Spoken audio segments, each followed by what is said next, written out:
Hey guys, what's up? It's Eric with Advanced Level Automotive. Welcome back to the channel. Welcome back to another video. Today, I'm taking a look at this 2018. This is a Nissan Versa. It's got the 1.6 liter 4-cylinder engine, and they called me out because apparently the car went to the paint shop, so they got a new paint job on it. Of course, we got a jet flying overhead. Let it pass. Anyway, so they sent the car to the paint shop to get a new paint job. When they sent it, the car was running and driving. However, when they were done with the paint job,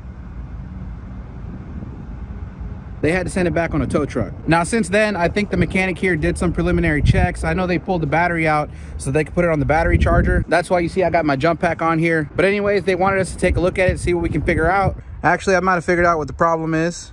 What are you doing in here, man? You shouldn't be in here. Anyways, let's get to this diagnostic. All right, guys, so we're inside the car, and our little friend here doesn't seem to want to go away. Go on, man. I want to crank this engine over, but I'm kind of scared he's going to hop under the hood there. Get out. I think he likes me. Shoot, buddy. It's for your own safety, man. Go on. Get out of here. Get out of here. Go on. Go on. All right, I hate to do this, but I got to scare this cat away. Dude, you got to go, man. Come on. Come on. Come on. There you go, little buddy. There you go. Come on. Let's put you somewhere else, okay? Why don't you go chill over here for a minute, okay? All right, guys, so where were we? Yeah, we're gonna duplicate the concern. So I've got the key in my hand. I'm gonna go ahead and stick it into the ignition. Key on, engine off. We're gonna take a look at the instrument cluster. We're gonna see, we do have a check engine light, so that shows that our engine computer is coming up and awake. I'm gonna cycle the key back off. I wanna see if there's any security lights that are coming on. No security lights. We do have half a tank of gas, which is a good sign. Oh man, I bumped the all right, check it out. Our engine light is flashing. I'm not sure exactly what that means, but it is on, so that's a sign that we should have some communication at least. Anyways, I'm gonna go ahead and crank the engine over, and we're gonna see if it starts up. All right, you guys hear that? Kind of sounds like it wants to start there. Then it just died. Now, I did notice that the RPM needle, or the tachometer, however you want to say it, was moving. So it looks like we do have a crank signal. Kind of sounded like the engine wanted to start, but it pretty much just dies right away. I'm going to try that one more time just to listen to the way that this engine cranks. I don't want to do this too many times because I don't want to run down my jump pack. So let's try it one more time. And this time, let's pay close attention to the way the engine cranks. I'm going to put my foot on the accelerator all the way to the floor, and we're going to listen for this engine crank rhythm. Well, seems like it still wanted to start up even with my foot all the way to the floor, so that clear flood mode's not really going to work the way I want it to. So I guess the first thing we can do is run a quick code scan. I've got my little KINGBOLEN. This is the Ediag. You guys might recognize this. It pretty much is the same as a ThinkDiag. It's a little Bluetooth dongle that works with your phone. It's also a full-blown professional level scan tool with bidirectional controls and the ability to talk to all of the modules on the car. You already know how much I love this little guy, so let's go ahead and hook it up, and then we'll run a quick code scan. Let's plug it in.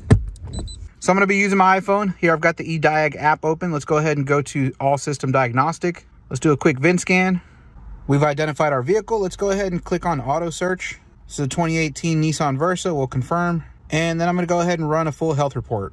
Now keep in mind, guys, that this vehicle, when I got here, did not have a battery on it. And it still doesn't have a battery on it. I've just got my jump pack connected to it. So we probably are going to see... ECM engine control mod, ABS, anti-lock braking system, no, BCM. Body control module, no fault code. Sorry. SRS. I forgot this thing talks to you. Multi-AV not equipped. EPS. Electronic power steering. Laser radar not equipped. Sonar not equipped. Occupant detection no fault code. Side radar left not equipped. Side radar right not equipped. PDC heater not equipped. TBD. Side obstacle warning. Front left not equipped. Okay, so looks like our scan is done. Like I was saying before, I was kind of expecting there to be a lot of fault codes because, again, the car didn't have a battery in it. I got my jump pack connected over here, and so that is our battery for the moment. But as you guys can see, we don't have any fault codes in any of the modules. So let's go straight into the ECM just to take a quick look. So here we are in the ECM menu. You can see there's a lot of things that we can do. read fault code, clear fault code, read the data stream, do some actuation tests, aka bidirectional controls. We can read freeze frame data, we can look at module information, and we can do special functions. But let's jump straight into the data stream. So I'm gonna select all signal. Let's just go ahead and select all. Hit confirm, and let's scroll through this and see what we can find. Looks like ignition timing, well, scroll back here. Ignition timing 110 degrees, that doesn't seem right, but again, we're not cranking the engine right now, so I wouldn't pay too much attention to that. Let's scroll down. Battery voltage, it's a little bit low, but it's okay. Ignition timing, again, here you can see it's kind of high, but again, we're not cranking the engine over. Let's scroll down here. Oxygen, oil temperature, all that stuff looks okay. Let's scroll down. Injection and ignition timing, again, you can see it's kind of high, but again, we're not cranking the engine, so let's keep scrolling here. Mass airflow, 0.66 grams per second. We'll probably look at that while we're cranking the engine. Over here, accelerator pedal position and throttle position both look good. Scroll down. Vehicle speed sensor showing 29 kilometers per hour. I'm not sure how that's showing a speed because we're not moving right now. Well, that's interesting, but we'll just keep scrolling here. Well, that looks like the last page there. So I think what I'm going to try to do is I'm going to select a few of them to look at while I'm cranking the engine over. So let's go ahead and unselect these. And I think I'm going to start by looking at the ignition timing. Let's look at, well, anything that's related to ignition timing and the fuel injection timing. We'll look at engine speed, and then we'll look at the mass airflow sensor. Now let's throw in the injection pulse while we're at it. We'll hit confirm. So here we have our main data PIDs. I'm going to go ahead and crank the engine over, and we're going to watch this. So you kind of started up there for a second, but it shut off. I'm going to cycle the key back off and then back on. Let's crank it over. You see that ignition timing go to 8 degrees. Also, let's watch the mass airflow sensor. I'm going to go ahead and crank it again. You can see we get up to about 5 grams per second, so it looks like the mass airflow is reading. I'm going to look at that injection pulse. Let's crank it again. During cranking, you can see we get up there to like 20 milliseconds. I'm going to crank this again one more time.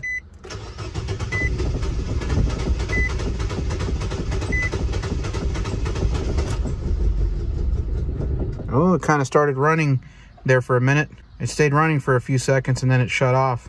Honestly, guys, as useful as a scan tool is, I think right now, it kind of sounds to me like we have maybe some type of fuel problem. Sounds like we don't have enough fuel pressure to keep the engine running. Maybe that's really what we need to be focused on. Again, we don't have any codes in any of the modules. Our data PIDs all look normal. During cranking, you guys can see that our injection timing went up. You know, it seems like the computer's trying to start the engine up, but there's just not enough fuel getting to it. So yeah, I think that's the first thing I want to attack. Let's go ahead and move under the hood and maybe see if we can connect a fuel pressure gauge to this thing. Okay, so taking a quick look underneath the hood, you guys can see, like I said, the battery is missing because right now they have the battery on the charger. So I just have my jump pack connected here. No big deal. The air ducting that's removed at the moment is not going to prevent the vehicle from starting. The mass airflow sensor is located right up here, so I'm not really worried about any of that. Really, the main thing I want to focus on is getting a fuel pressure gauge tester on this engine where the line connects to the fuel rail. There's a little cap right there. We can just pop the little cap off. However, there is this little bracket that's in the way right here. So I may end up having to actually remove that bracket so that I can get my tool connected up over here. Yeah, let me go ahead and move some of this stuff out of the way. Okay, guys, so I went ahead and I removed the bracket, and you can see we have the fuel line disconnected. Now, in order to disconnect this fuel line, it does require that you use a special tool. This one, I've had it, came from one of my kits. I can't even remember. I've had it so long. But you need something like this in order to disconnect these lines on these Nissans, because a regular fuel line disconnect tool is not going to work. You need to have this little kind of lip right there. You guys see that? How it has a lip right here? Yeah, you need a quick disconnect tool that has that lip in order to get past the lip that's on the fuel line right here. A regular quick disconnect tool is not going to work. I mean, you can probably get it to work, but it's going to be very difficult. You're going to have to fight it. Just a quick tip for you guys. Now that I've got the line disconnected, I'm going to go ahead and hook up my T along with the gauge. Now, one quick thing I'd like to mention that I noticed is when I disconnected the line, there was some fuel that came out, and you know, I noticed that this fuel, I don't know if it's just me, but it seems to have kind of a weird consistency. Like, I don't know, it seems like it's very watered down. Maybe it's just me, but you guys see how there's droplets on here like that? Yeah, I don't think, you know, gasoline really leaves droplets behind like that. I mean, I know it leaves droplets behind, but what I'm trying to say though is that I disconnected this probably like 10 minutes ago. And as I was busy rummaging through my truck over here to get my fuel gauge tester out, you know, I came back and I noticed that all of this was still wet. I mean, look down here, you see that's all wet. That all came from the fuel, or the fuel line, and it has not evaporated yet.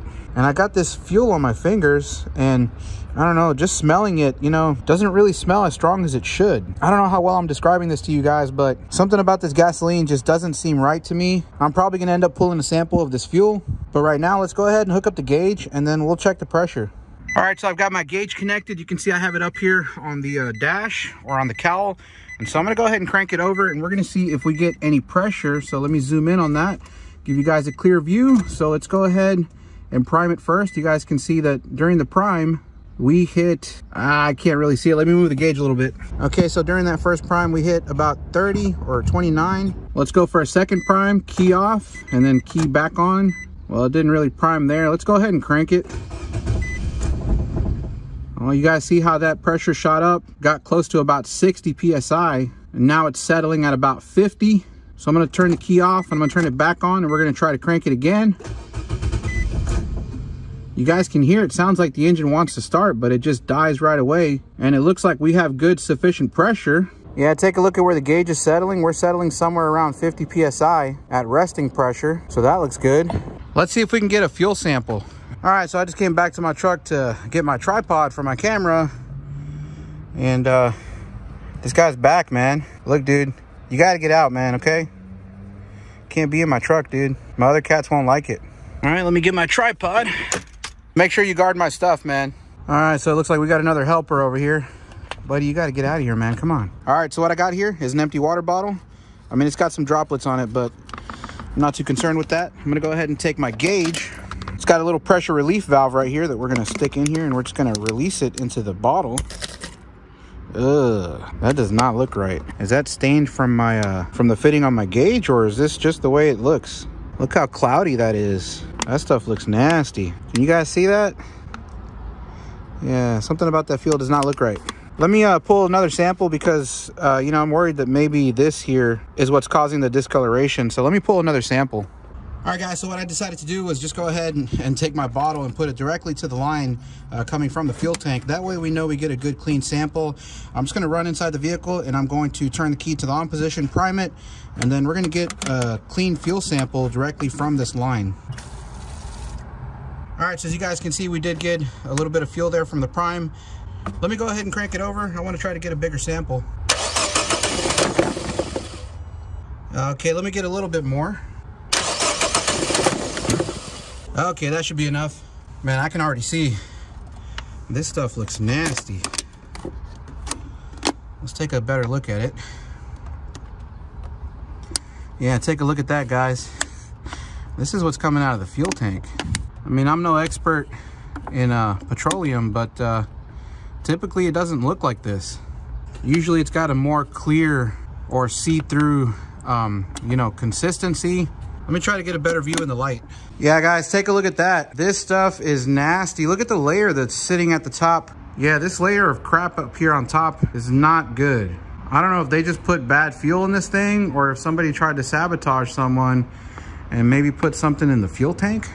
I mean, when I take a whiff of this, and I do mean that cautiously, you know, I'm not sticking my nose in it.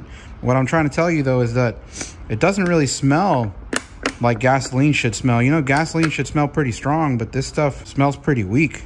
I don't know, it looks to me, guys, like this is a case of bad gas. No pun intended. Yeah, guys, so this is what I was talking about when I mentioned that it had a watery consistency to it. I'm gonna pour some out on the concrete just to show you guys. Now, I know this is not a professional way of doing this, but just kind of wanted to show you. You guys see that? That runoff right there?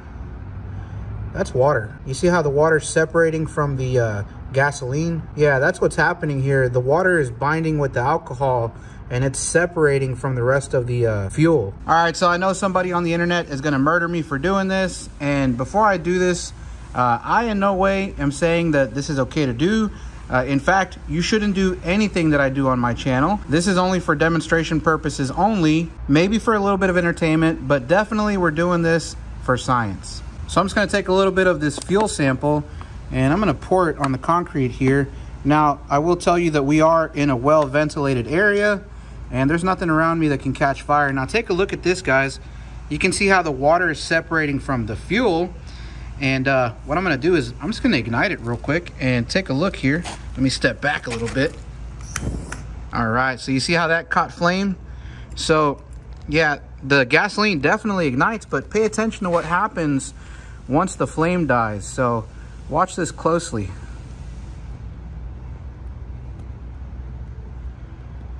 You guys see that? The flame's dying, and we still have puddles of water left over. That is 100% water right there.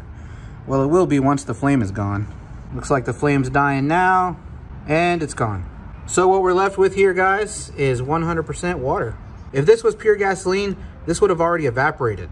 Yeah, so I think what I'm gonna tell them is that they need to drain the gas tank of whatever that crap is, and they need to put some fresh fuel.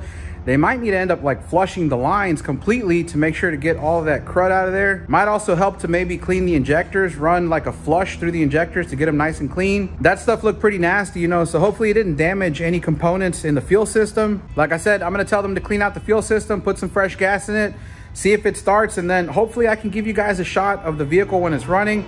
I can't really promise that because I don't always come back to the shop. Sometimes I'm only here like a couple days out of the week. It's a pretty good ways away from my house. So if I can make it back over here to show you guys the final product, the vehicle starting and running, I will. But if I can't, then you might just have to take my word for it. 1 week later. All right, guys. So unfortunately, I was not able to get any footage of the car actually running because, well, they had it running the next morning. And after that, they basically just shipped the car off because well, these car lots, you know, they're kind of quick turnaround, and the car had already been sitting for a week since it got back from the paint shop. So they were ready to get it back on the auction block. I think that's what ended up happening, is that the car was going back to the auction. Anyway, the car was gone before I even got a chance to get back over there. So I do want to apologize to you for that. I mean, I really have no control over things like that. I basically get paid to do the diagnostic, and the shop really couldn't care less about my videos. That's just the way it is. But anyways, we're going to keep moving forward. I didn't want this video to go to waste because I thought it was a pretty good one. It wouldn't really make any sense to scrap this video just because I couldn't get the footage of the car actually running. So I'm hoping that you guys can just trust me on that. Now, before I end off the video, for any of you guys that are interested in the KINGBOLEN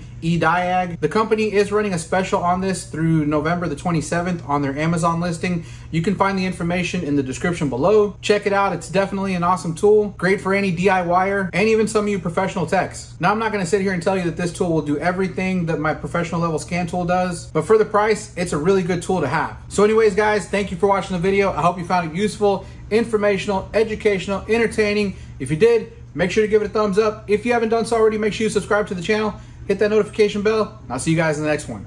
Thanks.